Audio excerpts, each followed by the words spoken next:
Hello everyone. Hello. So welcome to the stream, and we will do complex numbers today, and we will do it from the very basics actually. So we will start from some theory. We'll understand it step by step. If you guys have any doubts, please let me know. I can see your chat inside. So if you have any doubt, please just comment.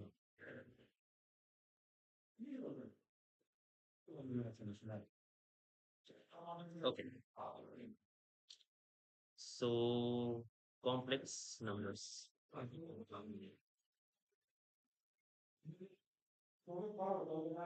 Just give me a moment before starting.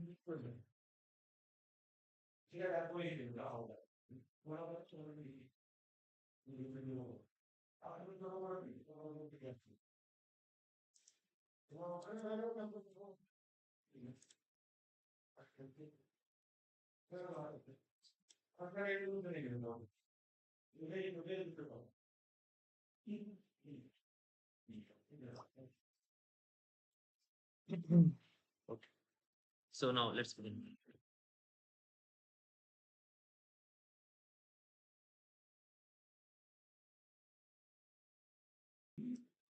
So I hope you can hear it now. So we are all set. Okay, let's begin.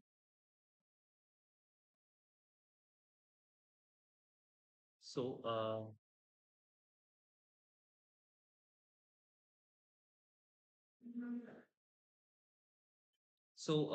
complex numbers, we are going to discuss some PYQs and we will discuss some theories like the basic transformations, how a modulus works and how everything works, stuff like that. Okay.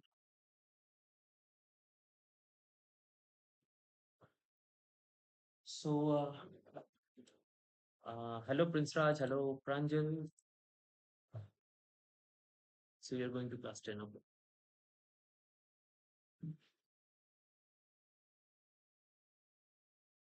So we can start with some basic theory actually. So I'll just wait for a few more people to come in. You guys can let me know if you want some specific topics in this, and then we can move on to the PYQs for JEE. Okay.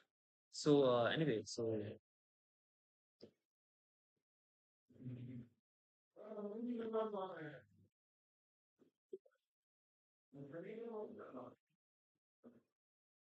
okay, so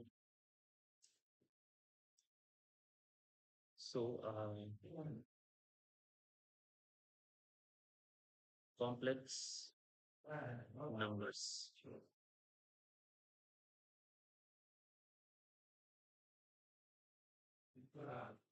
Okay.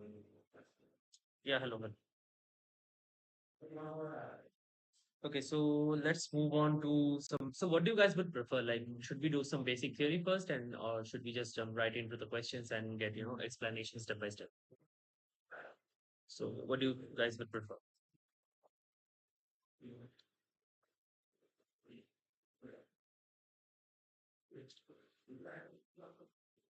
Okay, let's do theory actually.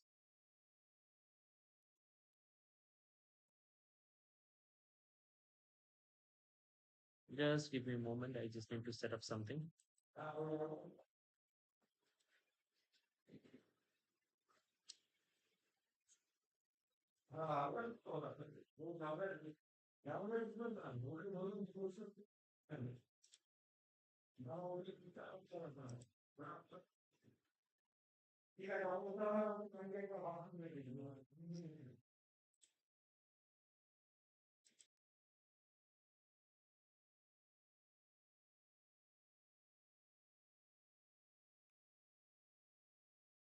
Okay. Okay. So now we can begin. So let's start with some theory. Okay. So let's do so basically complex numbers.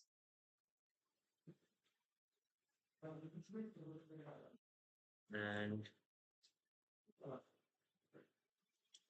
yeah, so actually That's a good advice, Prince Raj. And also, I was thinking about starting theory, let's say from a little advanced theory. Like, let's say you guys know this basic stuff, but I'm going to explain it anyway.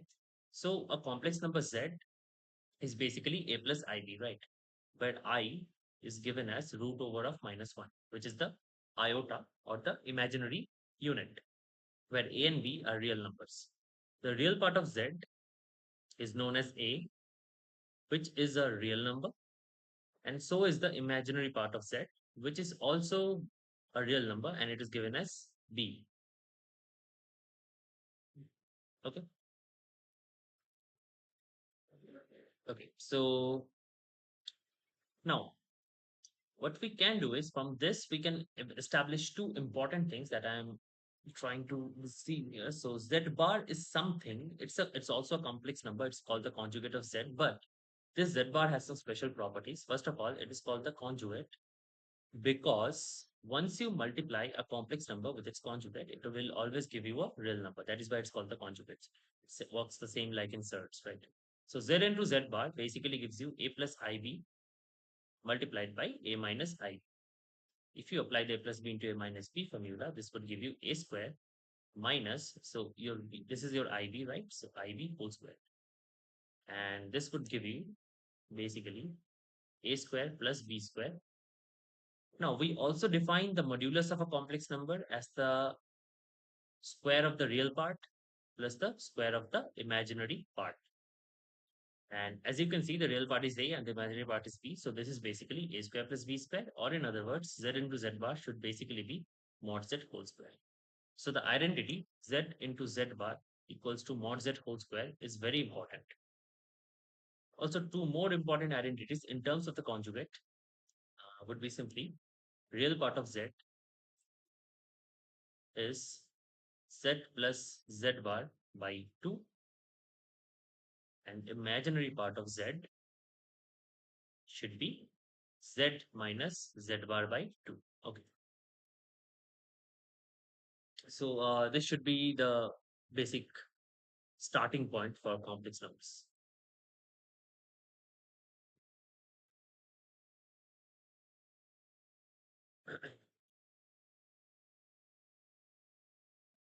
Okay. So we can move forward and try and understand some theory related to polar equations of how to represent a complex number in the complex plane. So imagine the coordinate plane as it is in the, as you have seen in coordinate geometry, the Cartesian plane. So it is something like this, where the right hand side is called the x-axis, and this vertical line is called the y-axis. That is correct. And in this x and y axis, what we can do is, this is the origin. Now, any point P on this entire plane, which has coordinates a comma b, we can express this point P as a complex number. So you can say the coordinate of this point P can be written as ZP, which is a plus ib. So the complex numbers also work the same way in Cartesian planes, except in this case, it is called the Argand plane. And for good reasons, I might add. So this is called the Argand plane, right? Now, again, this is very simple to see because when you have a coordinate as a and b, obviously, if you draw a perpendicular right onto the x-axis from here, this would denote the height of the complex number or the height of the coordinate of p from the origin, which would be this much amount, right? This amount is basically b, which is why the coordinate is b. So also, if you were to denote this length from the origin, the horizontal distance, this would be a. And if you were to connect O and P, and let's name this point as M, this is a perpendicular, so it's a 90-degree. You can see that OPM is a right angled triangle, right? And what happens in right angled triangles? We can apply the Pythagoras theorem. So obviously that would mean the hypotenuse square, which is OP square, should be equal to OM squared plus MP squared. Now, what is the value of OP? Then OP should come out as root over of OM square plus MP square, but we just figure out that OM is the horizontal distance, which is the x coordinate, that is a squared, and this is b squared. Now, the important thing here is this angle is called theta, and this angle, the angle the complex number makes, the line which joins it with the origin, the angle that line makes with the positive x-axis is called the amplitude or the argument. Okay, so this is the argument of z. And we can find out a few things from this. So in this right angle triangle, you can find out cos theta and sin theta, right? So first of all, we will name this OP as small r, because this OP is basically the distance from the origin of the point. So this is basically r, okay? And now let's find out what is OM and OP. So you have learned in physics as well, you can divide things into components, right? So by the way, any doubts up to this point? Like, okay, Prince Raj, do you have any doubts, or anyone else who would be watching it in the future? If you have any doubts at this point, please do comment. I would be happy to reply to everyone. Mhm. So OM, which is the horizontal component of OP, this should be equals to OP cos theta, right? OP into cos theta. Similarly, not O actually, MP, which is the vertical component, should be equals to OP sin theta. Or in other words, OM is A, so A should be equals to R cos theta, and B should be equals to R sin theta. So this is important because from this we can find out two things. First of all, if you square and add them, you get A squared plus B squared is equals to R squared cos square theta plus R squared sin square theta, which gives you the same thing as you just got there in the first equation. And from this, you can say that obviously R is root over of A square plus B square. And the second important thing we get is if we divide B by A, B divided by A, that means the value of B is R sin theta, value of A is R cos theta. R is non-zero since it's a distance. So this basically gives you tan theta. Therefore, theta is given, which is the argument, is given by tan inverse of B by A. And you can express the complex number Z, which we were expressing in terms of A plus IB, in polar form. So what is the polar form? The polar form would be Z equals to A plus IB, which is nothing but R cos theta plus I into R sin theta, where we just substituted the values of A and B. So R times cos theta plus I into sin theta. This is the polar form of the complex number. Going further, you can also deduce later on that there is something called Euler's formula, which basically tells you that e to the power I theta is equal to cos theta plus I into sin theta. Using this, you can also get Euler's form of a complex number, which is z equals to r into e to the power I theta. This expression, this representation of a complex number makes things much easier for us to deal with, and we can do it easily after that. Okay.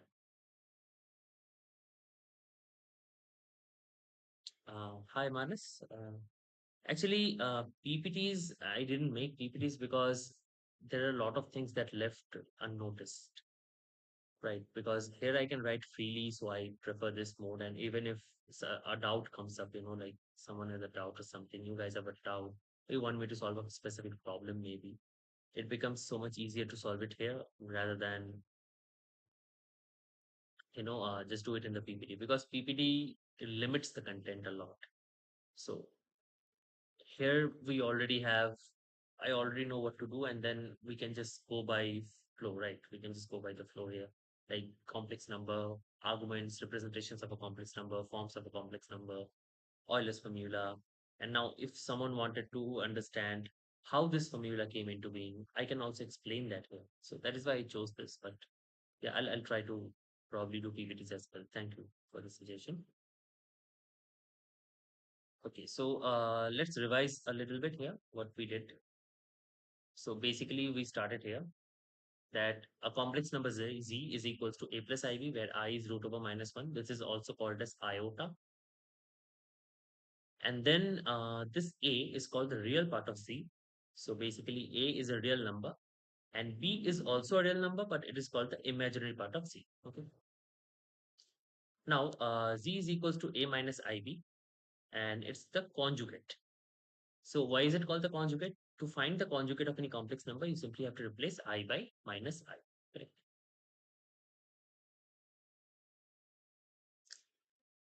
Yeah, it is the equation which gives you e to the pi equals to minus 1. Yeah, which is the most beautiful equation in mathematics, as stated by a lot of mathematical authors, and you can find it even in front covers of a lot of books. So because it basically connects three of the most intriguing constants in mathematics: e, I, pi, and 1. Like I and 1 are units of the imaginary system and also the units of real number, right? One is the unit of real number, I is the units of imaginary numbers.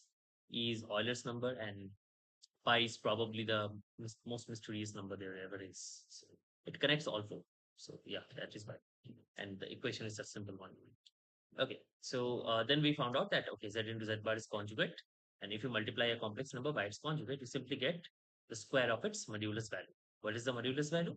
The modulus value is simply the distance of the complex number from the origin, or algebraically, it is simply root over of real whole square plus imaginary part whole square, which basically gives you a square plus b square. So z into z bar is basically mod z whole square. Okay. Then finally we have real part of z, which is z plus z bar by 2, and imaginary part of z, which is z minus z bar by 2. Correct?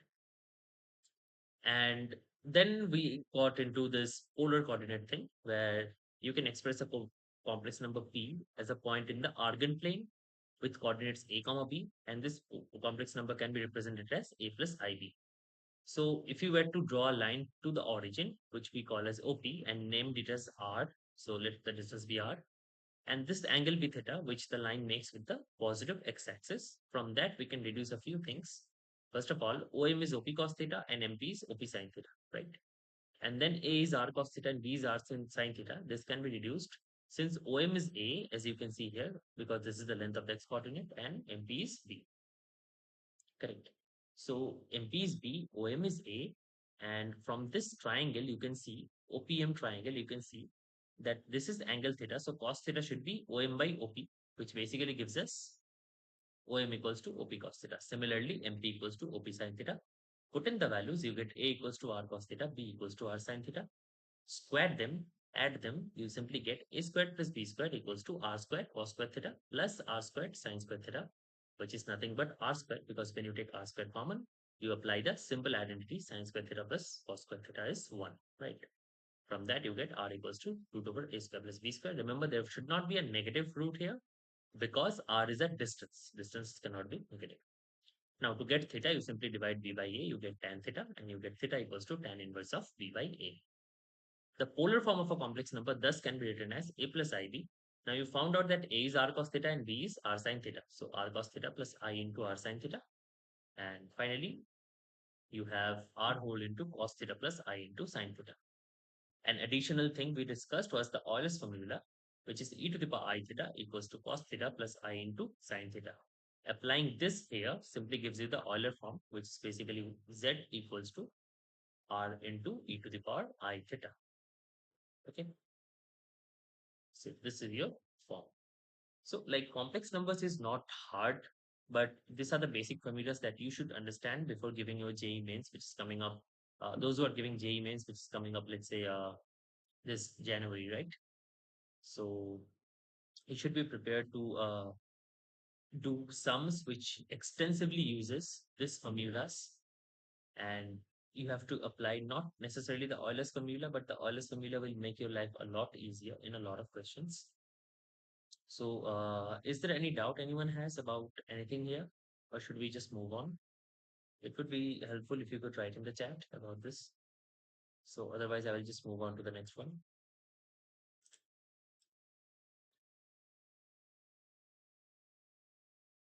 So, there is something I want to discuss here as well, because the next one is cube roots of unity, and then we'll just simply discuss nth roots of unity. So, first of all, what is cube roots of unity?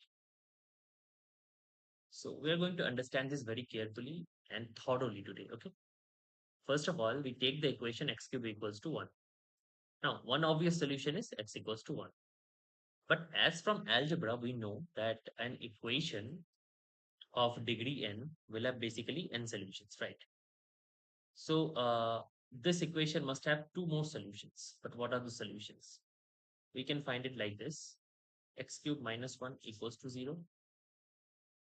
And this would give you x minus 1. If you factorize it using x cube minus 1 cube, which is the formula for a cube minus b cube, which is a minus b into a squared plus b squared plus ab, right? And if you were to use that, you simply get 1 plus x squared equals to 0. From this factor, we get our actual answer. But from the other factor, we do get the other two roots, which is found by solving x squared plus x plus 1 equals to 0. The two roots found are named as omega and omega squared. This is what they're called. Okay. And omega squared, basically, these are called so together 1 omega and omega squared are called the cube roots of unity. Now, the properties that it satisfies are very intriguing. So these are exciting properties, and a good fact is it's not only for cube roots of unity, even if it was like a fourth root of unity, the properties that those four roots of unity would satisfy would be almost identical to what, right, I'm going to show you, right? So first of all, the sum of the roots is always 0. So this is sum of the roots. This you can understand from Vieta's relation. Next, omega cube is given as 1. So the value of omega cube is 1. This you can simply understand since the base equation which we started with was x cube equals to 1. And of course, omega and omega square are both roots of this equation. So they must also satisfy the equation. So when you put omega in place of x, you simply get omega cube equals to 1. And this two are enough for us to solve any problem regarding omega. Okay, let's get some examples as well. So I think we can start with one more topic and then move on to PYQs. So we can talk about the nth roots in very short, and then we can begin. So a similar result to x cube equals to 1 should be solving the equation x to the power n equals to 1. The solutions of this equation x to the power n equals to 1 gives you the nth roots of unity. So one obvious solution is x equals to 1. And that we already know. But what are the other n minus 1 solutions? To solve this, we use Euler's formula. So first of all, you have to realize that 1 can be written as cos of 2 pi. And further, to add to this, you can also write plus I into sine of 2 pi. And this part is 0 because sine of 2 pi is 0 and cos of 2 pi is 1. So this holds. And to make it even further, like to generalize it, you can also write cos of 2 pi k plus I into sine of 2 pi k for any integer k. This holds. So k could be any integer and this would still hold, which would mean this satisfies the Euler form. It should be e to the power 2 pi k I. Okay. Now we can simply write the equation we started with x to the power n equals to 1 and substitute for 1 this value of e, which is e to the power 2 pi k I. Okay. And from this, we can get x is basically equal to e to the power 2 pi ki by n for k equals to 0, 1, 2, and up to n minus 1. We are going up to n minus 1 and we can go further, but it won't help you because once you get n, actually it corresponds to the same value it would have gotten at k equals to 0. So it's a periodic function. The exponential function with pi here, it's a periodic function and it will repeat itself. Okay. So these are our solutions. Now, what are our solutions in general? So we can say any root xk. There are n roots. So xk, let xk be the kth root. If you expand this into cosines and sines, you can write cosine of 2 pi k by n plus I into sine of 2 pi k by n, where your k is in the interval 0 to n minus 1 closed. These are your nth roots of unity, and you can use all these nth roots to find out any questions that regard this, and also you can find out the sum of the roots, which would again be 0. If you were to sum all these roots, it would give you a 0, and from which you can also get some interesting trigonometrical sums. So, okay, let's try and do some examples, okay?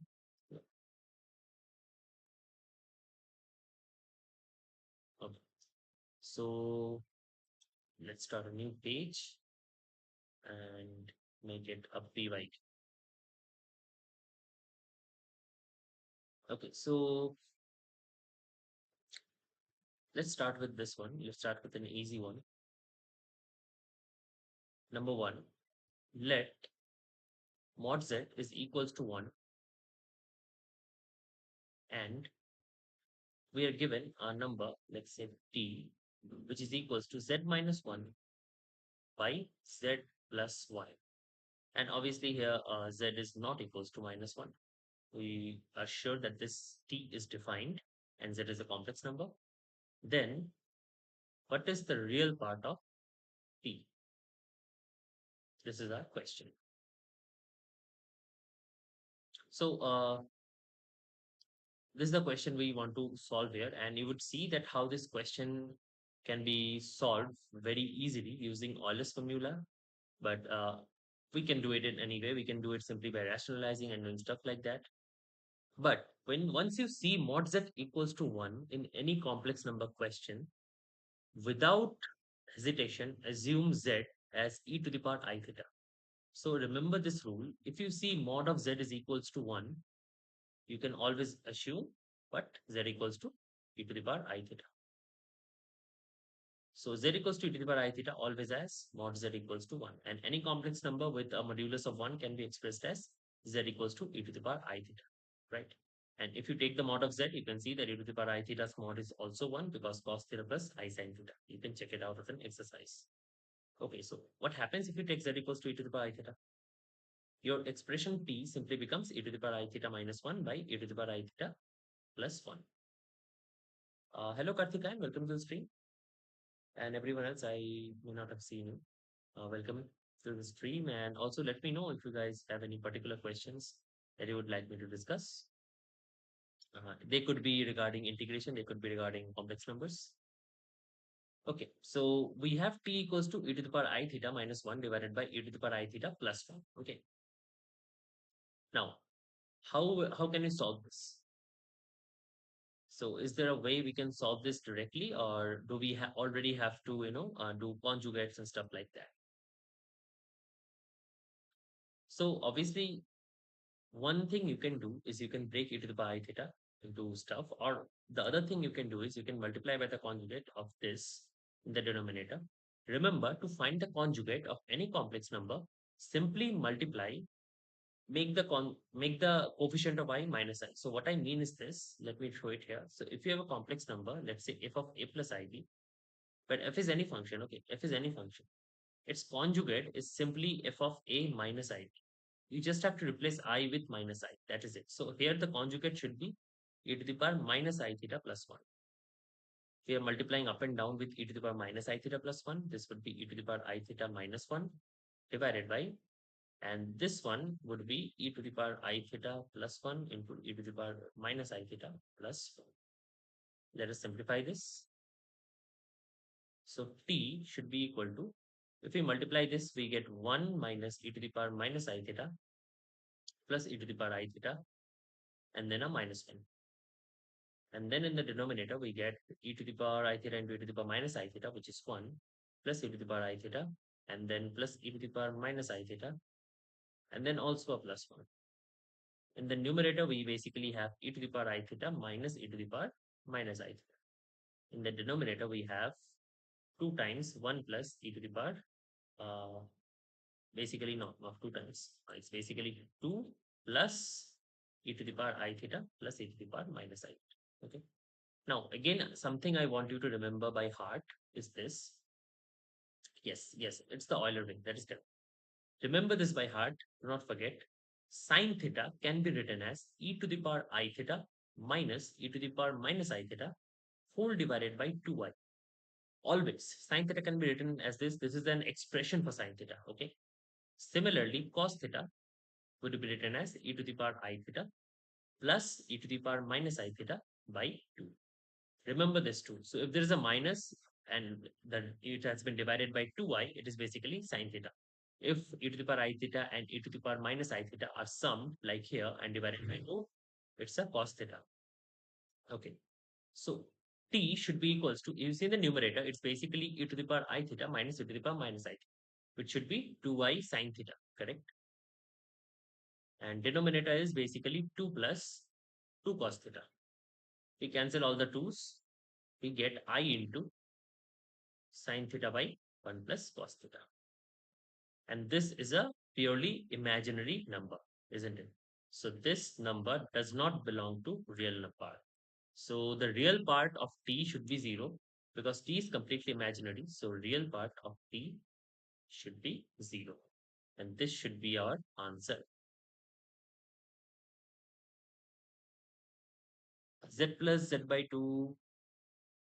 Yes, we can also do this, use this extensively to a lot of integrals actually. Z plus z by 2. Yeah. So what you mean is, I think z plus 2 by z or z plus z bar by 2. So z plus z bar by 2 is basically what we are using here. Actually, yes, that is true. And there are some connections to sine theta and why sine theta is written as e to the power I theta minus e to the power minus I theta by 2I. So you see what happens here is this expression sine theta, cos theta, e to the power I theta, this have Taylor expansions. Okay. So sine theta on one hand can be written as theta minus theta cube by 3 factorial plus theta to the power 5 by 5 factorial minus theta to the power 7 by 7 factorial and so on. This is the Maclaurin expansion of theta around 0. This is called Taylor series. Similarly, cosine of theta can be written as 1 minus theta square by 2 factorial plus theta to the power 4 by 4 factorial and so on. Okay. Yes. And well, from this, you can also write e to the power theta, which is simply 1 plus theta square by 2 factorial plus theta cube by 3 factorial plus theta to the power 4 by 4 factorial and so on. So these three expansions can be used to prove the equation that we had started with for Euler, which Euler had used to prove it, which was e to the power I theta is simply equal to cos theta plus I sin theta. You can prove it. If you simply replace theta by I theta here and replace all the thetas by I theta, then you can see this is basically the sum of these two series, where the real part is cos theta and the imaginary part, the part where the i's are there, this is the series that is coming inside I, which is sine theta. This is a way to prove the Euler's theorem. So this problem was clear, I think, where we have let mod z equals to 1 and then t is some complex number z minus 1 by z plus 1. Real part of t is we have to find real part of t. So we did it using z equals to e to the power I theta. Key point, whenever you have mod z equals to 1, just assume that z is e to the power I theta. And also remember these two formulas. I will start it here, sine theta and cos theta. Okay. Okay. Let's go to another problem.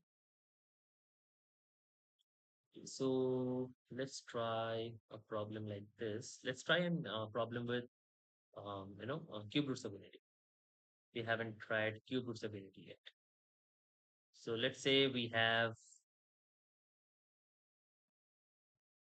a plus omega plus 1 by b plus omega plus 1 by c plus omega. And let's say this is given as 2 omega square. Okay.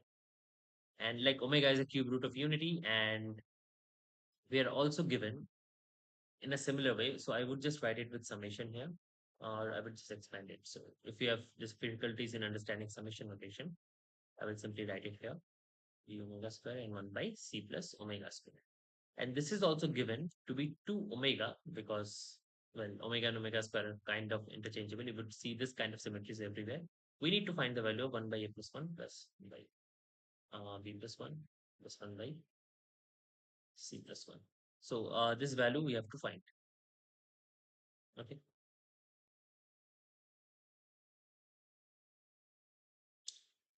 Yes, the 3v1 video is extremely good actually. That is true, Arch. And he explains Taylor series in a very fun way, I would say. Okay. So this is the problem we have 1 by 1 plus omega a 1 by a plus omega plus 1 by b plus omega plus 1 by c plus omega equals to 2 omega squared. And another equation is 1 by a plus omega squared plus 1 by b plus omega squared plus 1 by c plus omega squared is equals to 2 omega. And we have to find the value of this. Okay. Okay. So how do you think we should approach this? To approach a question like this, you have to understand that this cube roots of unity, they can be manipulated because omega cube is 1 is the first property that they satisfy. We had discussed it before. And 1 plus omega square is equal to 0 because the sum of the cube roots of unity is 0. So what we can do here is this. This one, we can rewrite this equation like this. First of all, the first equation was this, I think a plus omega plus 1 by b plus omega plus 1 by c plus omega. It was equals to 2 omega square, but we can write that as 2 omega square divided by 1, and 1 can be written as omega cube, which would give you 2 by omega, right? Let this be equation 1. The next equation should be 1 by a plus omega squared plus 1 by b plus omega squared plus 1 by c plus omega squared. And this was given as 2 omega, but then again we are dividing it by 1, which is omega cube, and this is 2 by omega squared. Okay. And this basically gives us an idea of what to do here, because you can understand where this is going. Consider an polynomial equation like this: 1 by a plus x plus 1 by b plus x plus 1 by c plus x equals to 2 by x.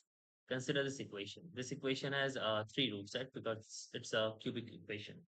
And from this above two equations, which are already given, 1 and let's call this 2, we already know that omega and omega square are roots of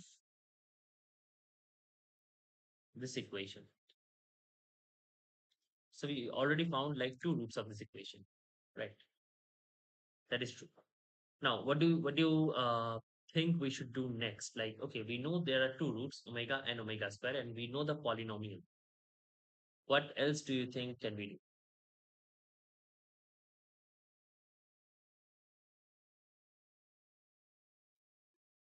So obviously, you can multiply it out, right? You can multiply it out like this, and let the third root be p. Let p be the third root. P be the third root. Okay. So if you multiply it out, what do you get? You simply get this, right? So first of all, I think here you get a plus x, b plus x, c plus x, and then here you get, I think, dot, everything. And it should be 2 by x. Now, if you were to simplify it, once you simplify it, what you're going to get is this. You are not going to have an x squared term in this. Yes, exactly, B does. So once you simplify this, you would see the coefficient of x square is basically 0. And what in a cubic equation, in an equation which has the highest power 3, the coefficient of x square simply denotes the sum of the roots, which means sum of roots should be 0 because the coefficient of x square is 0. And what are the roots? Well, the roots we found out, omega and omega square are the roots, and let p be the third root. So we did find out the third root, which is p plus omega square equals to 0, correct? But then again, 0 is also written as 1 plus omega square. So this to cut off from this side, and you get p equals to 1. So 1 is your third root. Exactly. But this makes it so much easier, right? Because since 1 is a root and this is the polynomial of which it is the root, Now we can find a required answer because we were asked to find 1 by a plus 1 plus 1 by b plus 1 plus 1 by c plus 1. So 1 must also satisfy this equation. And when it does, we can simply write 1 by a plus 1 by b plus 1 plus 1 by c plus 1, which is equals to 2 by 1, which is equals to 2. And yeah, what do you mean fake solvent? Because yes, if you are talking about like if there is like omega and omega square, one should also work like one omega omega square go hand to hand. Is what you're thinking, is it?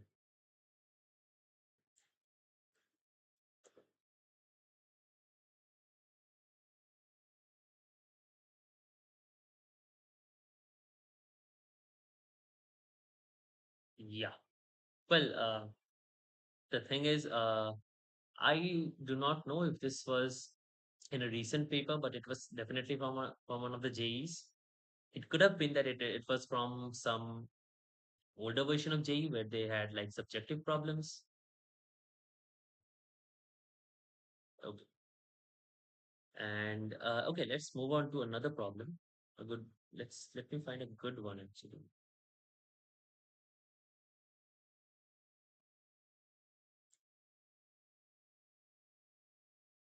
Okay, so let's do this one. What about we do something that is a bit easier, a bit on the easier side, you know? Okay, so let's try and do this. Let's say we have an equation. Let's go to our next page. Let's say we have an equation z to the power 4 equals to 1. Okay, so this is question number 3. Z to the power 4 equals to 1 is our equation. And in this equation, there are 4 roots, obviously. Let's say those roots are z1, z2, z3, and z4. So z1, z2, z3, z4 are the roots of the equation z to the power 4 equals to 1. Now, we are required to find the following. I equals to 1 to 4, zi whole cube. So you have to find this basically. How do you plan to find this? Hello, hello, Fact Fusion. Welcome to the stream. Also, any doubts or any problems you guys have, let's just write it in the chat, okay? I'll go to it right away. Even it may not be related to this complex number as well. So first of all, 1 and minus 1 are there. Yes, so minus 1 and 1 cut off. So we are basically, yes, but those are the two roots, right? What are the other roots?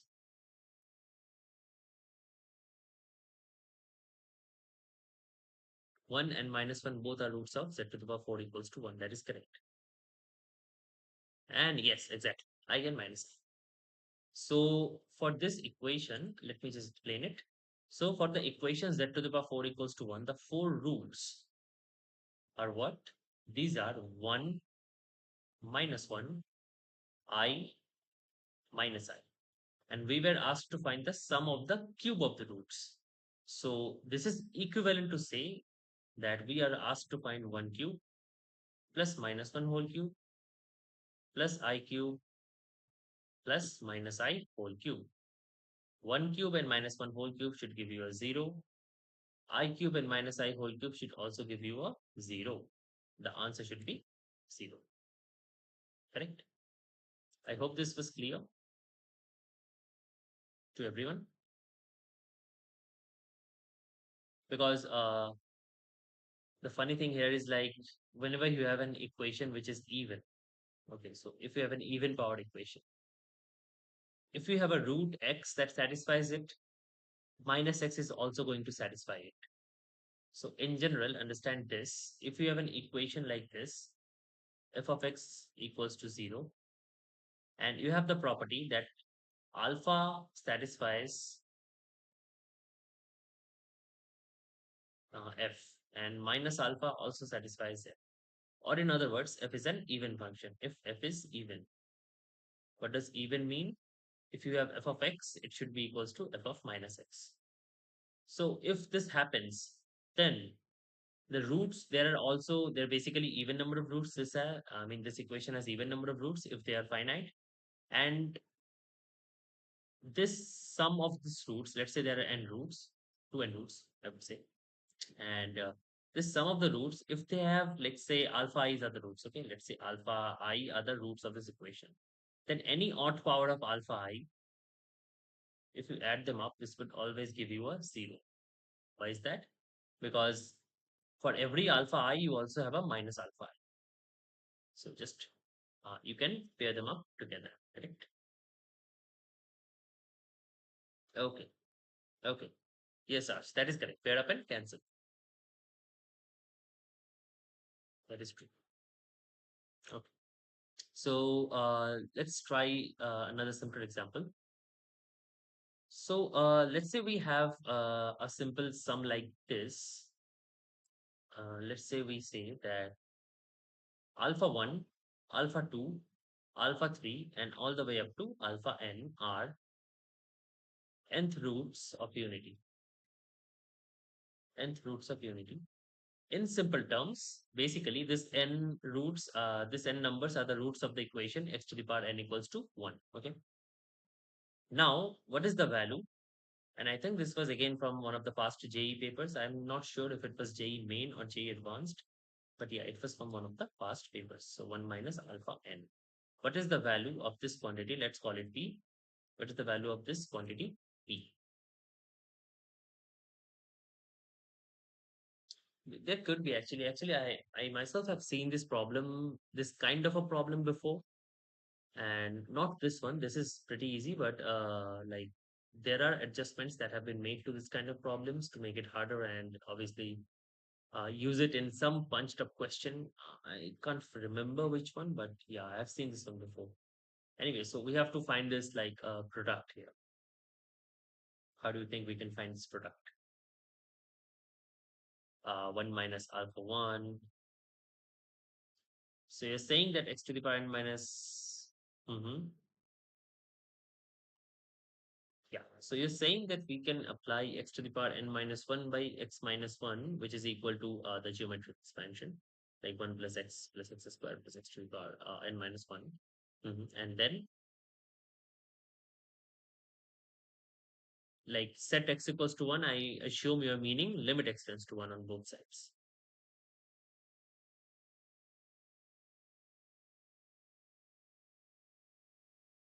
Yes, that is correct actually. So if these are the roots, what you can do from here is you can write this. You can write x to the power n minus 1. This expression can be written because this has roots alpha 1 and all that stuff. You can write x minus 1. Basically, not x minus 1. You can simply write x minus alpha 1, x minus alpha 2, and all the way up to x minus alpha n. Right. And okay, so also I did not mean to write this. There would be an one as well here, obviously. I mean, one is a separate root, okay? One is a separate root. One and then alpha 1 to alpha n minus 1, not this. Because otherwise, the problem would simply give you a zero. I mean, that is way too basic. Right. So how do you evaluate this? So I will just write it clearly again. Since the equation x to the power n minus 1 has roots which are 1, alpha 1, alpha 2, all the way up to alpha n minus 1. According to fundamental theorem of algebra, any polynomial can be expanded in terms of the factors it produces from its roots. And the factors are in the form x minus a, where a is the root. So the first root is 1, so x minus 1 must be a factor. Similarly, x minus alpha 1, x minus alpha 2, and all the way up to x minus alpha n minus 1. And Arch has done it in the chat actually. So that was a very good attempt because he's basically said that we have to divide by x minus 1, right? Because we want this quantity, we do not want the x minus 1 quantity, and also it is necessary to divide. So x to the power n minus 1 by x minus 1 should be equals to x minus alpha 1, x minus alpha 2, all the way up to x minus alpha n minus 1. Now, if you take limit x tends to 1 on both sides, so left hand side you can solve. We'll solve it. And right hand side basically becomes 1 minus alpha 1, 1 minus alpha 2, all the way up to 1 minus alpha n minus 1, which is basically the quantity p which we started with. So therefore, the answer should be equal to, which is p, should be equal to, we are calling this as p. So once you do this, this is very easy. You can see the video I have posted about mastering limits with this one rule, where obviously I am trying to explain the rule which is called Lapita, which you might have heard obviously. And it's so much used in JE, it's so much used in evaluating almost all kind of limits. So very it's a very widely popular and widely used limit rule. And you can apply it almost anywhere because you do not have to care about the consequences of the rule or something like that, because almost every limit is in the form 0 by 0 stuff. So once you do this, you get n into x to the power n minus 1. So you simply get limit x tends to 1, n into x to the power n minus 1 divided by 1. And finally, you get the answer as n. So this would complete the answer. Okay. Yeah, we can use Lapita, but you have to quote the statement. You have to quote the statement that, yeah, I'm going to use Lapita, but it's still very risky to use Lapita, because then again they might argue, why are you using L'Hopital rule without even giving the proof to it, because it's not in your syllabus, right? So if you're using something out of syllabus, you might even have to prove it. So, and I do not think that would be a wise idea to understand the proof, recreate the proof in exam hall. There are better ways to do this. There always is a other way to do a problem like this. Okay. If you know the proof, no.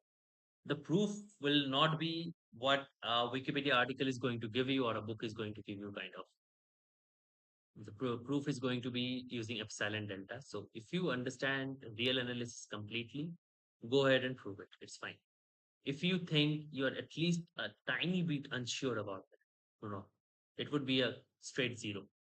So it's like you just have to get an ISI, right? So they are not going to see if you did this problem good or that problem good. They're just going to see your collective marks. They're going to get you into the interview. They're going to ask basic questions. They're going to get you in.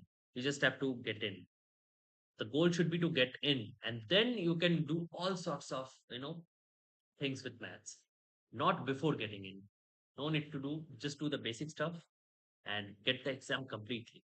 Yeah, I think there would be interview. Hi, Avijit. Hello, welcome to the stream. Actually, I will be closing in a few moments. I will also come back again with this complex numbers and we'll continue it. And after we are done with complex numbers, I will go over each and every chapter one by one every day now. So this one is almost done. We can end it here actually. So I will stream tomorrow in the same time. There will be interview, at least as of now. I know there should be interview, but if there isn't, I will post an update. Anyway, so thank you everyone. Yeah, sure, I can go. I will do a poll on the community tab, which I will post today for tomorrow's live stream.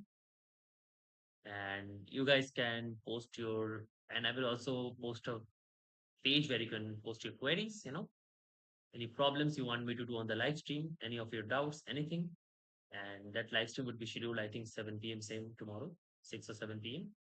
So in the poll, which I'm going to post, please post your queries, your doubts, and also vote for which topic you want to have next in the stream. And obviously, I would just have a list of questions, and also I will do the questions which you guys are going to give me.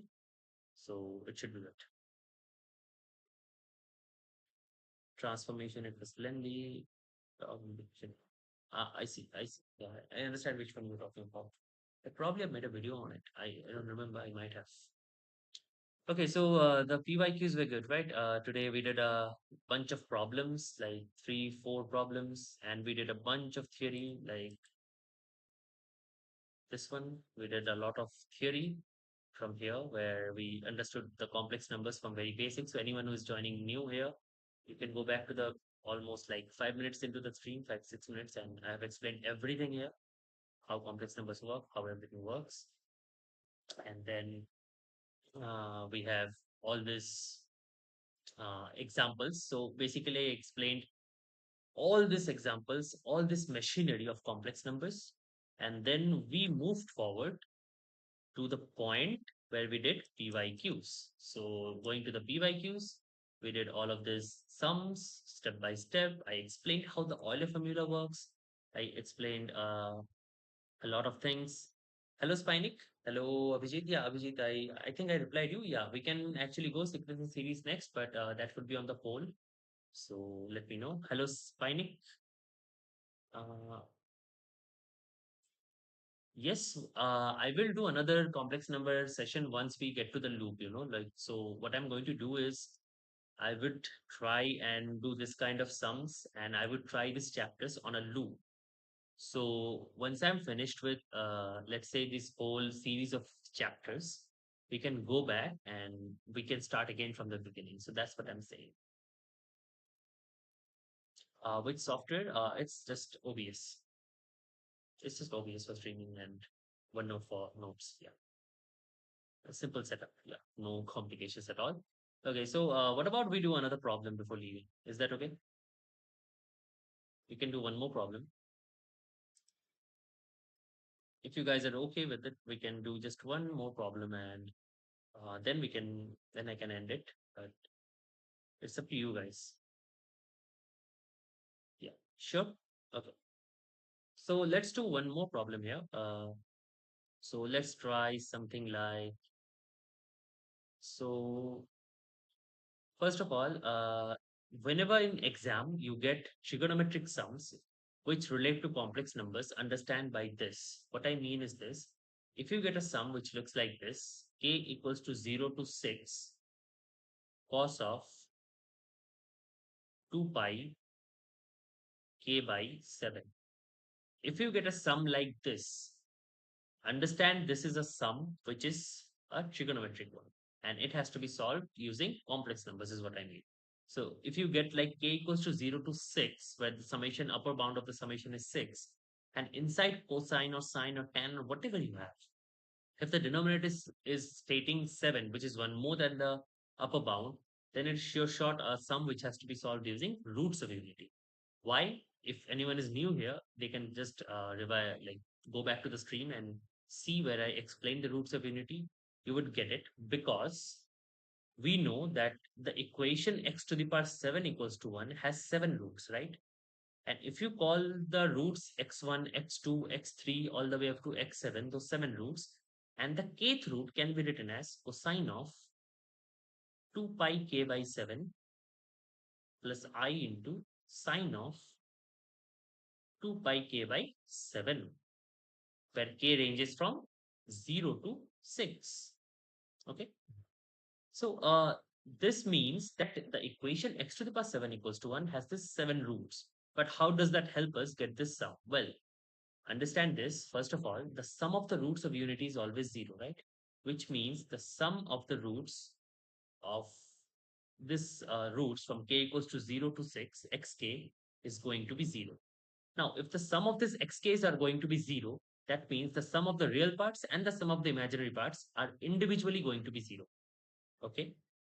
That means the sum of the real parts should be k equals to 0 to 6 cosine of 2 pi k by 7, which is equal to 0.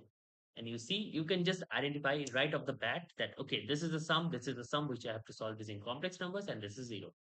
It's not hard, but you have to identify it. You need to know how to identify the sums so that you can solve them better. Okay. And in the previous one, I also explained something around this, that if you have a sum like this, where you have cos theta plus cosine of 2 theta plus cosine of 3 theta plus dot dot dot dot dot up to cosine of n theta. I explained how to do this sum, right? I explained how to do this using complex numbers. So in this stream only, in this session only, we have discussed that cos theta can be written as e to the power I theta plus e to the power minus I theta by 2. Even with this simple expression, you can find this sum.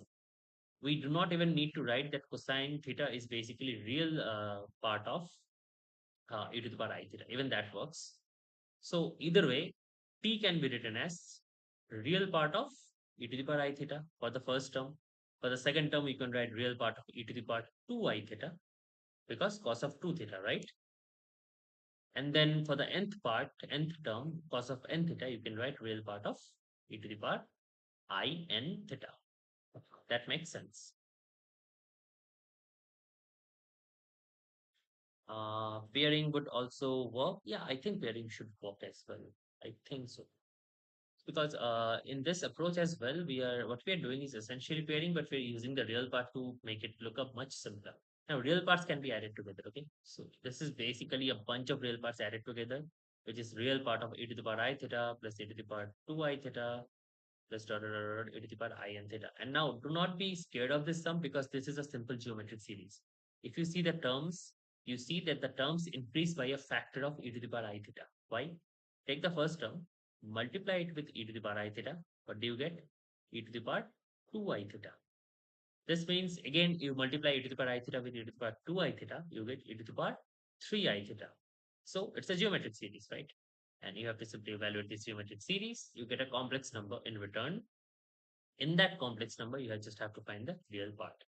And and with that you will have the answer to your series, which is cos theta plus cos 2 theta plus cos 3 theta plus dot dot dot dot dot cos of n theta. Okay. Okay. So uh, let's do let's do one thing. I'm going to post a WhatsApp group or a Telegram group link. So whatever it is for you guys, if you want to join, you can join, and it would be in the description. And you can check the description to join the WhatsApp group. And what happens is when you join the WhatsApp group, you can discuss all of your ideas there. And I will also post daily updates about what is going to happen in the live stream.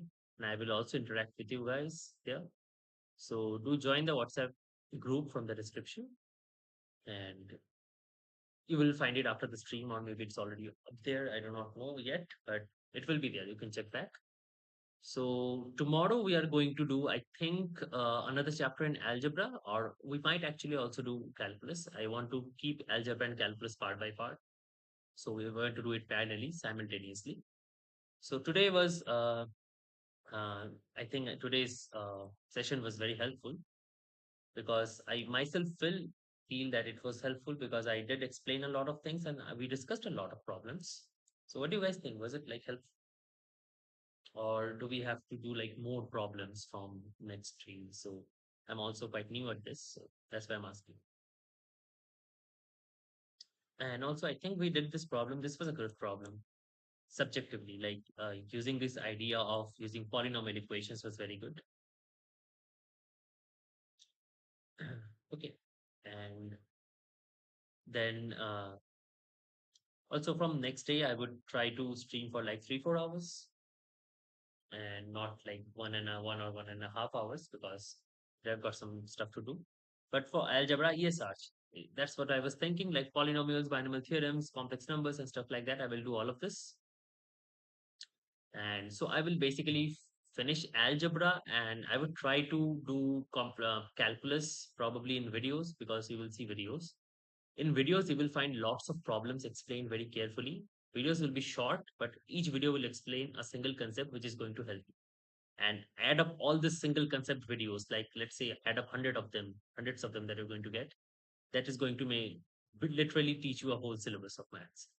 So along with that, you have your live streams here. So basically, even if you are not in any institute or any coaching, and just self-study and watching live streams would basically help you a lot.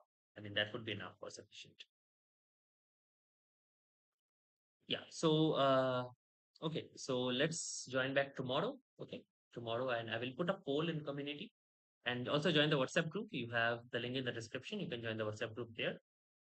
Yeah, I can solve. I can solve. Yeah, and in the community section also, I would put the WhatsApp group link where you can join the WhatsApp group and you can discuss it there.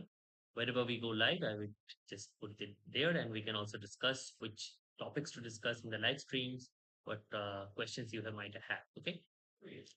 Okay. So I think that should be okay. Bye, everyone.